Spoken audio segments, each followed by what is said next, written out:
What's up, music fans of the internet? I'm Derek, I am Kevin.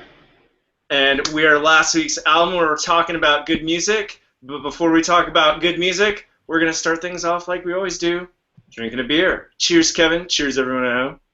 Cheers, Derek, and everyone at home. This week, we are reviewing the album Alvvays by the band Alvvays, the Canadian quintet based out of Toronto.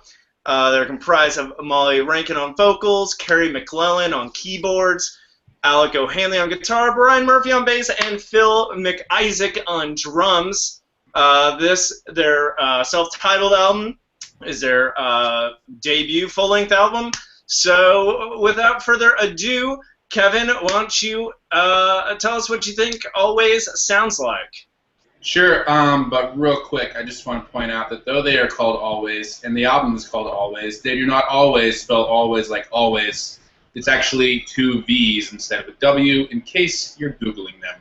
So, Kevin, Anyway.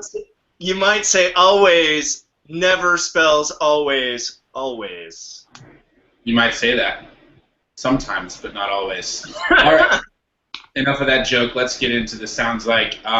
Derek, I think this sounds like the literate storytelling of Vampire Weekend, the romantic strangeness of the Smiths, and the rough edges of the C86 era. What do you think?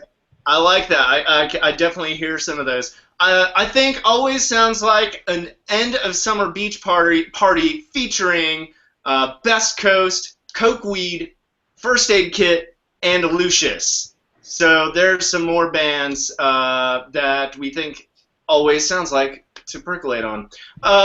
Key tracks. Kevin, what do you have? I have Adult Diversion and Party Police. What about you, Derek? Oh, those are good ones. I have Archie, Marry Me, and Dives. I believe Adult Diversion starts off the album, so why don't you start us off? Sure, I will, and I'm glad you mentioned End of Summer, Derek, hence the tank. I wouldn't normally do this for you guys, but I thought it was fitting.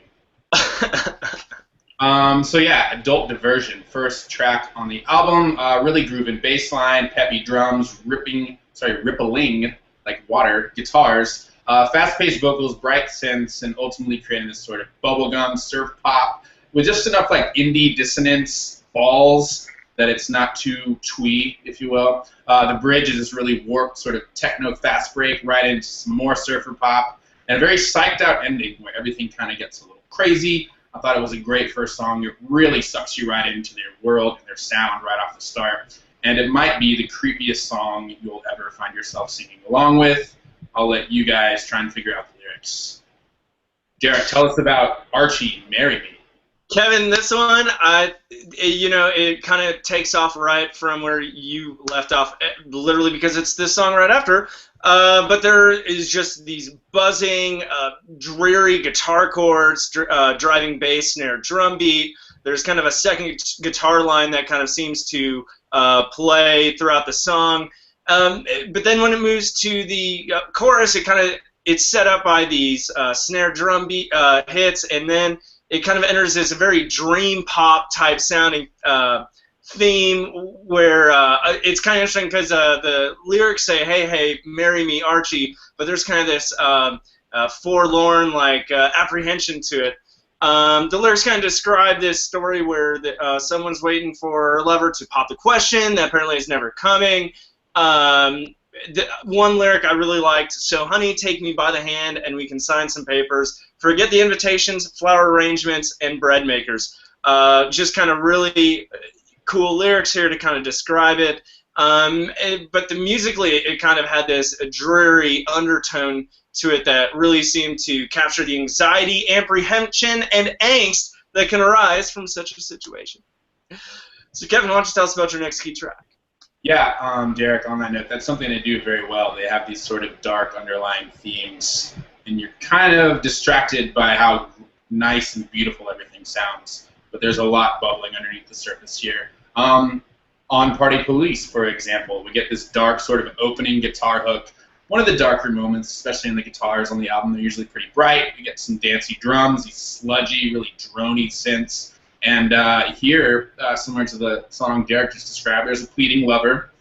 She is pleading for her lover to stay by her side and discover debauchery in biology. You want to think about that one. And a really catchy chorus, something they do a lot, just earworm after earworm in these choruses. And I think this might be the catchiest one on the album, so that's really saying something. And then we get this spooky synth outro. This is a very 80s vibe song. I think this could have been a hit on the radio if it had come out in the 80s. Definitely check it out. Great track. Derek, what was your next one? Kevin, my next key track is Dives, which really, has a lot of the same elements you just described.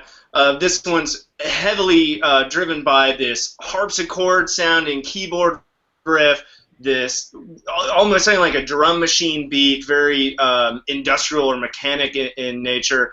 Later on, there's this floating electric guitar riff, and kind of a darker bass guitar riff later on, which you kind of alluded to earlier. It kind of comes out of nowhere and just kind of adds a darker element. This one, when it reaches the chorus, this is really bright, warm, rich indie sounds. A lot of synths, guitars going. But once again, as you just mentioned, it's telling a dark story. Here, it's kind of describing this relationship that is losing its passion or intensity.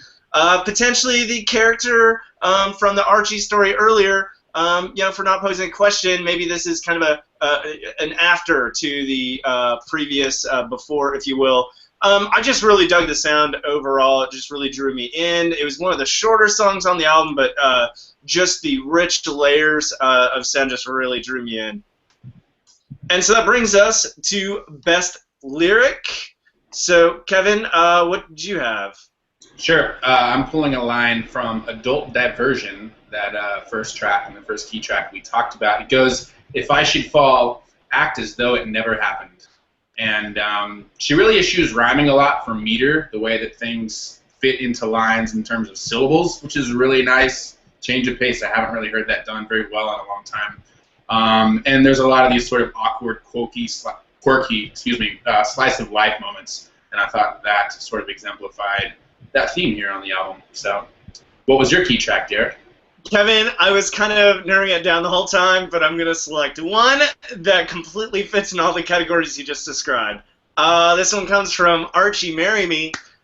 She says, "You've expressed explicitly your contempt for matrimony. You student loans to pay and will not risk the alimony." Just a lot of clever wordplay here, a lot of really cool rhyme schemes going on, and both lines ending with matrimony and then alimony just really, I think, brings to the forefront this concept that someone's entering or you're considering entering this marriage and they're already acknowledging like it's going to end. So just kind of crazy stuff here through and through. So overall rating, Kevin, what do you think of Alvvays? I thought a lot of Alvvays, Derek. I'm going to go with a 5 out of 5. I actually kind of wrote this one off at first, but the more I got into it, the more I feel like I get it. I feel like a lot of these seriousness of the lines is actually kind of the inside joke, and it's kind of fun to figure out when she's being serious and when she's being kind of sarcastic. And the deadpan delivery makes it really hard to tell.